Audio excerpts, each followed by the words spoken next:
Hello, amigos, and possible amigas. My name is Taffrey16. Welcome back to another episode of Reading Your Comments, episode 152. It is Thursday, maybe Wednesday if you're watching this early on Patreon. Shout out to all the patrons who have the option to watch these videos, as well as reaction videos up to a day early, and eat your name in description as well. But regardless of what day you are watching this on, let's go ahead and read some comments. Yeah, Hugh is still on Mock the Week. Think him and Dara are the only original members left.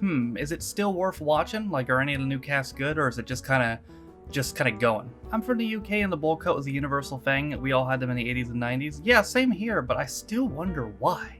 You know? Like, why? You know? Like looking back in it, it's really one of those things where I'm just like, why?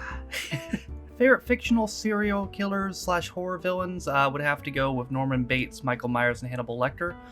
I'll go Michael Myers, Freddy Krueger, and Father Jack. He reacts to Friday Night Dinner, like if you agree. Well, you got 2 likes, which is fitting, because that's how many episodes I've done. The Tour of It Didn't Tour is brilliant, not going to spoil it, but the end is amazing. I'll keep that in mind. I believe that's on request right now. James requested another one.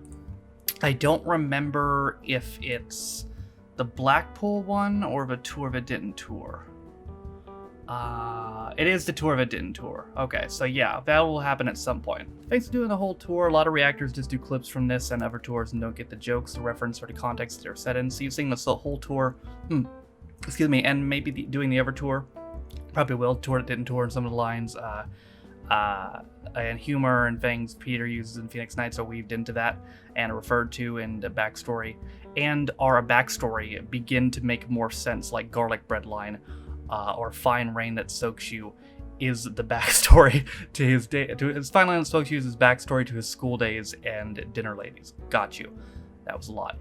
Got you. So I had something to go off of with this comment, but I'm not. Oh yeah, reactors. So I feel like a lot of reactors just like don't want to watch full stuff. You know, like I feel like that's one thing I can bring that a lot of people won't do, you know, in terms of uniqueness. I'm not saying everybody's like that. There's a lot of people who will watch full episodes and use Daily Motion, like BX Kid does that and after work reactions. But some people are not willing to sit there for an hour and a half or 2 hours and watch a full thing. But I am, so there you go. Cheers, Noah. Your cognitive recall is great. One of the many reasons why I love your reactions. So that's funny, too, because my memory is terrible. Like, I'll tell you what, my memory is just dog shit, but sometimes things will pop up when I need it in my head. Many of the audience members being focused on were his family members / friends. Not all, but that's why quite a few were picked on more than most, especially when he's talking about his mom and grandma. Well, I recognize his mom and grandma, but some of the other members, I guess they were his friends. Fair enough, because they kept showing that one lady blowing her nose, and I was like, God damn, why are they doing her like this? He does the garlic bread routine in his Live at the Top of the Tower, Blackpool Tower DVD, which is unfortunately now dated because it ends with the theme song to Jim Will Fix It. But it's still worth a watch. Yeah, I'll probably do that one at some point, but I'm gonna have to cut that song out. That's, like it or not, I'm not leaving that in because, yeah, I just, no. Bit of background on the Dave Spikey Bullseye revival. As a result of the Bullseye bit on the show, there were strong rumors for a long time, at least a year, maybe even longer, that Bullseye was being brought back with Peter himself at the helm. In 2005, Bullseye was brought back to ITV with Ant and Dec at the helm as part of a one-off during their game show marathon series. Positive reviews of the show and general nostalgia led Challenge TV bringing it back to the channel with Dave Spikey at the helm. Whether or not Peter doing the show was purely rumors or whether he turned it down as just a Dave, I don't know. Loved the show, received it as a DVD as a present for my 23rd birthday. Nice. So I wonder, though, 2006 when they did it, were they beefing at that time though? Because I know Spikey and Kay had heat for a while after Phoenix Nights. I don't think they do now, but I wonder if they had heat at the time. I believe it was quite common in the 1970s that hotels would not allow unmarried couples to share a room. They were good Christian hotels, huh? Fair enough. Fun fact, John Cleese did indeed knock the guy out who played Manuel when he struck him in the head with the frying pan. It was one of a number of times that the actor was injured on set. I looked this up to see if it was actually valid, and yeah, he actually did knock him out because I guess they had a prop frying pan, but they accidentally mixed them up, and he hit him with the real frying pan instead. I mean, could be worse. Could have been a gun. Another Peter K. Fang crossover on Ice Cream Man Cometh. You'll see someone carrying a large cross near the end of the episode. It's Leonard, the oldest paperboy. Really? I don't remember that at all, but then again, that was a very long time ago. I'll have to go back and look at that. I might put this on my playlist, check the DVD and check extended scenes. Towards the end, there's more of But Gonna Make You a Star. There's also African Tears in full on the extended scenes. Ah, yes. Finally, I can make my ears bleed proper. And I like Bono, but I mean, come on. I remember that free album debacle was amusing as shit. Don't just assume I want your album. You know, I see both parts of that, you know? On one hand, it was free. But on the other hand, it's like, I don't want this. You know? It's like, no, we weren't asking for your free album.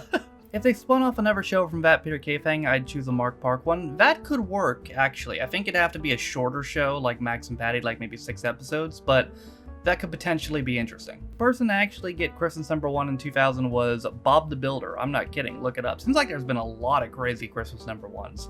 Bob the Builder, Mr. Blobby, Rage Against the Machine. Have I been recording this whole time? What's the furthest you got into a video before you realized you weren't recording? It happened to me a couple times back when I used to make gaming videos.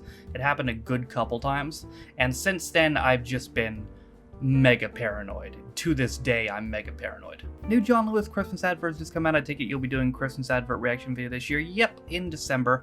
I don't know if that advert will actually be in the video. I'm gonna see it, but it might have to be deleted scenes like last year, because last year it was completely blocked. So I guess we'll find out. Can't wait for the reaction of Series 2, Episode 1 of Bad Education, The Swimming Gala. I've seen there was a lot of comments about this on Episode 6, so I'm guessing that's a really good one. We'll probably see it in January. Can you react to the Great British Bake Off Christmas special this year? Maybe. Yeah, I think I talked about that last year, wanting to do a cooking show, because cooking shows are fun.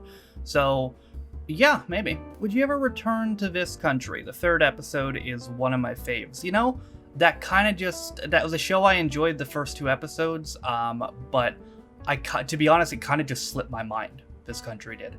But thank you for reminding me, and maybe you'll see it before the month ends. I don't think you should be able to get down many of the UK roads in a Hummer. I don't think anybody should be able to get down any road in a Hummer without being egged. You got me wanting more Jack Whitehall now. Hope we get some more fresh meat soon. Possibly.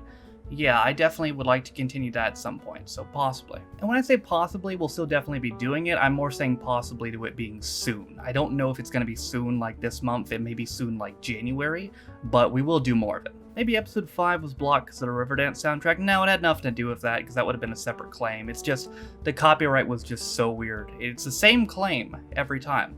It's Bad Education, you know, same claim by same company. It's just episodes 2, 3, and 5 were geo-blocked in the UK, and episodes 1, 4, and 6 were not, for whatever reason. And the company that owns the show are not Little Dot Studios, and they're not the type of company that removes claims, if you get what I mean.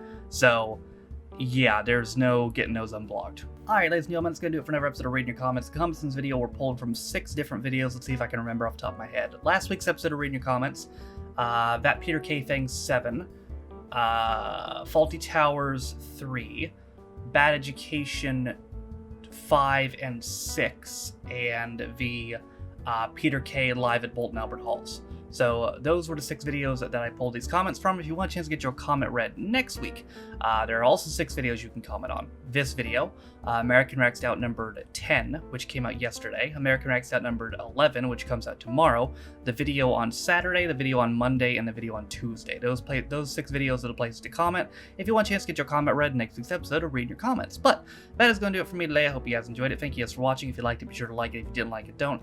If you want to follow any of my social media links, my Twitch restaurant music delay, my second channel for instant views, my Twitter. If you will follow me, my Patreon, if you will support me, my Daily Motion, all those things are in the description down below. Thank you to all, as I'm currently recording, 89 in my Patreons through supporting me, my channel. For those of you who don't know, you can be Patreon me for as little as $1 or £1. Excuse me, I almost got for that. And you get access to the reaction videos, while reading comments up to a day early, and you get your name in the description as well. Also, in the description is linked to the community Reddit, as well as to the community Reddit, as well as the daily schedule, as well as the Twitch VODs channel. With all that being said, though, my name is Stafford Steen. It's been episode 152 of Reading Your Comments. I'll see you guys next time. Bye.